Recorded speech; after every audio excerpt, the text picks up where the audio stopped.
Assalamu alaikum and good morning students. Let's begin with our maths class.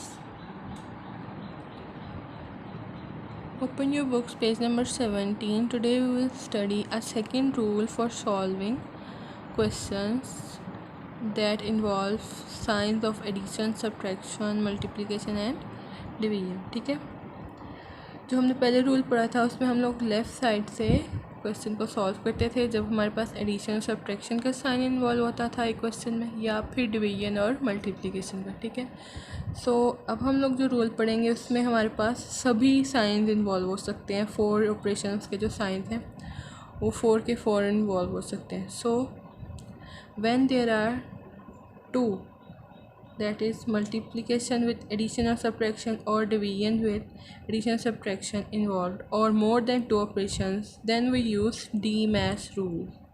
अब ये DMAS rule क्या है? where D is for division, M for multiplication, A for addition and S for subtraction. The operations are used in the same sequence as given in DMAS.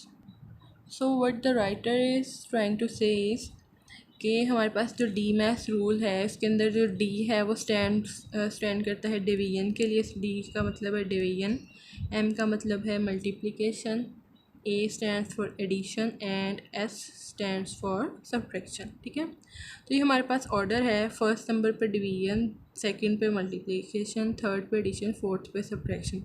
अगर हमारे पास कोई भी question दिया होगा उसके अंदर डिवीजन और एडिशन का फॉर एग्जांपल से आ जाता है साइन, ठीक है, तो हम पहले डिवीजन करेंगे फिर एडिशन करेंगे, क्योंकि डिवीजन पहले नंबर पे है, दूसरे नंबर पे मल्टीप्लिकेशन है, तीसरे पे एडिशन और फोर्थ पे सब्ट्रैक्शन है। तो you have to learn these abbreviations.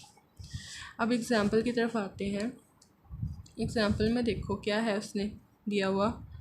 First example में 4 मल्टीप्लाइड बाई 2 + 1। अब हमने डी मैथ्स में पढ़ा है कि पहले मल्टीप्लिकेशन आती है बाद में एडिशन आती है, तो हम लोग क्या करेंगे, पहले मल्टीप्लाई करेंगे, 4 मल्टीप्लाई करेंगे 2 के साथ एंड वी गेट 8, और ये +1 एज इट इज़ उसके साथ आ गया क्योंकि हमने पहले एक ऑपरेशन किया है। ठीक है, तो 4 × 2 वी गेट 8 और +1 एज इट इज़ आ गया, then 8 + 1 we get 9। So this question is completed. 2 operation आ रहे थे, अब 2 से ज़्यादा भी आ सकते हैं, ठीक है, 4 भी आ सकते हैं, तो हमने वही डी मैथ्स रूल को यूज़ करना है और उसके अकॉर्डिंग जो भी साइन पहले आ रहा है वो पहले सॉल्व करेंगे। ठीक है, सो सेकंड एग्जांपल देखें, 9 / 3 + 7। सो डी मैथ्स में देखो division comes first and addition is on the third number. ठीक है, तो पहले हम डिवाइड करेंगे फिर हम ऐड करेंगे। 9 / 3, पहले इसको देखेंगे, तो हमने इसको देखा, हमारे पास आ गया 9 / 3 3 आ गया, बिकॉज 3 × 3 इज़ 9। उसके बाद +7 एज इट इज़ उसके साथ आ गया। फिर हमने डी मैथ्स में देखा कि डिवीजन के बाद आती है थर्ड नंबर पे एडिशन आती है। सो अब इसमें मल्टीप्लिकेशन तो इन्वॉल्व ही नहीं है, जस्ट एडिशन इन्वॉल्व है। तो अगर मल्टीप्लिकेशन का साइन होता तो हम पहले वो कर लेते, लेकिन वो है ही नहीं, सो हम लोग एडिशन की तरफ मूव कर जाएंगे। So we will add 3 + 7 we get 10। So this is our required answer. इसी तरह से आपकी बुक में कुछ एग्जांपल्स दी हुई हैं। देखो एग्जांपल नंबर 5 देख लेते हैं। चलो, इसमें 3 साइंस आ गए, प्लस का, डिवीजन का और माइनस का साइन आ गया। ठीक है, तो यहाँ पर देखो सबसे पहले हमने डिवीजन करनी है, because according to the maths पहले डिवीजन आती है। So we will divide 24 / 3 we get 8।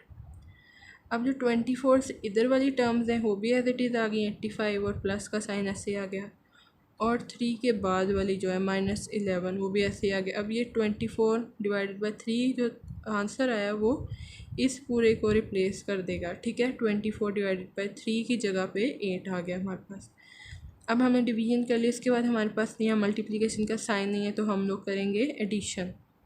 सो 85 + 8 करेंगे हम लोग। 85 + 8 करने के बाद हमारे पास आंसर आता है 93, और ये -11 एज इट इज़ उसके साथ आ जाएगा। जो 93 था वो इस जगह को रिप्लेस कर देगा। ठीक है, फिर हमारे पास 93 - 11 रह गया, और लास्ट पे हमने सब्ट्रैक्शन करनी है। हमें पता है according to the maths subtraction last पे आती है, so we will subtract at last, और हमारे पास आंसर आया 82। सिमिलरली अगर हमारे पास 4 ऑपरेशन इन्वॉल्व हों तब भी हमने यही काम करना है। डिवीजन से स्टार्ट करना है हमेशा। ये वाली एग्जांपल देखते हैं, एग्जांपल नंबर 6। इसमें भी उसने पहले डिवाइड किया, 6 को डिवाइड किया 2 के साथ, उसका आंसर आ गया 3। उसके बाद मल्टीप्लिकेशन की तरफ मूव करेंगे। ये इसने तो 3 ने तो इस जगह को रिप्लेस कर दिया और बाकी सारी टर्म्स एज इट इज़ आ गई, ठीक है। अब हमने मल्टीप्लिकेशन वाली जगह को देखना, 8 को मल्टीप्लाई किया 2 के साथ तो 16 आ गया। बाकी सारी terms as it is, just 16 ने रिप्लेस कर दिया 2 मल्टीप्लाइड बाई 8 को, ठीक है। इसी तरह एडिशन और फिर लास्ट पे सब्ट्रैक्शन। अब हम लोग एक्सरसाइज पे चलते हैं। Page number 18, exercise 1D, question number 6। ना तो इस क्वेश्चन नंबर 6 जहाँ पे उसने कहा है सॉल्व। अब ये इसने कुछ पार्ट्स दे दिए हैं, ठीक है। अब हमने इनको सॉल्व करना है। Now I will solve a part for you. B and C are already completed, ठीक है। तो ए पार्ट में देखें, सबसे पहले हमने क्या करना है, डी मैथ्स को फॉलो करना है। तो सबसे पहले देखेंगे मल्टीप्लिकेशन, एडिशन और सब्ट्रैक्शन यहाँ पे इन्वॉल्व है, ठीक है। तो हमने सबसे पहले अब मल्टीप्लिकेशन करनी है, डिवीजन तो इन्वॉल्व ही नहीं है तो उसको नहीं देखेंगे। मल्टीप्लाई करेंगे सबसे पहले, 9 इंटू 5 है 45, माइनस 15 प्लस 8। अब जो हमने रूल नंबर 1 पढ़ा था उसमें क्या था कि अगर माइनस और प्लस का साइन सिर्फ आ जाए क्वेश्चन के अंदर। अब देखो मल्टीप्लाई का साइन ख़त्म हो गया, बस प्लस माइनस का रह गया। तो अगर ये साइन रह जाए, दो साइंस, ठीक है, या ओनली एडिशन का भी रह जाए या प्लस माइनस का दोनों का रह जाए, तो लेफ़्ट साइड से हम अपना क्वेश्चन सॉल्व कर सकते हैं इजीली। डी मैथ्स को फॉलो करने की ज़रूरत नहीं होगी, ठीक है। सो हम लेफ़्ट साइड से स्टार्ट करेंगे। 45 माइनस 15 आ गया हमारे पास 30 प्लस 8 एज इट इज़ आ गया। Then 38 is the required answer, ठीक है। सिमिलरली बी पार्ट में भी डिवीजन पहले की है, इसमें डिवीजन मल्टीप्लिकेशन और एडिशन का साइन है, सब्ट्रैक्शन का नहीं है। सो पहले डिवीजन की, 9 divide by 3 I got 3, multiplied by 5 as it is, और इधर वाला भी 4 और प्लस का साइन एज इट इज़ आ गया, बस दरमियान वाली ये जगह फिल की मैंने, ठीक है। देन 3 इंटू 5 आई गॉट 15, ये जगह फिल हो गई 15 से, और 4 और प्लस का साइन ऐसे ही आ गया, ठीक है। देन 4 प्लस 15 आई गॉट 19, और ये हो गया हमारे पास क्वेश्चन सॉल्व। इसी तरह से सी पार्ट में भी ऐसे किया है। तो अब देखो यहाँ पे प्लस माइनस और मल्टीप्लिकेशन का साइन आ गया।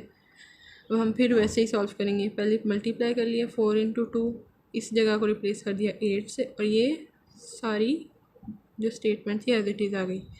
फिर लेफ़्ट साइड से अब सॉल्व करेंगे, बिकॉज हमारे पास प्लस और माइनस का साइन रह गया, ठीक है। 72 प्लस 8 आ गया मेरे पास 80, then 80 minus 8 I got 72, and this is the required answer. So the remaining parts are left as homework for you.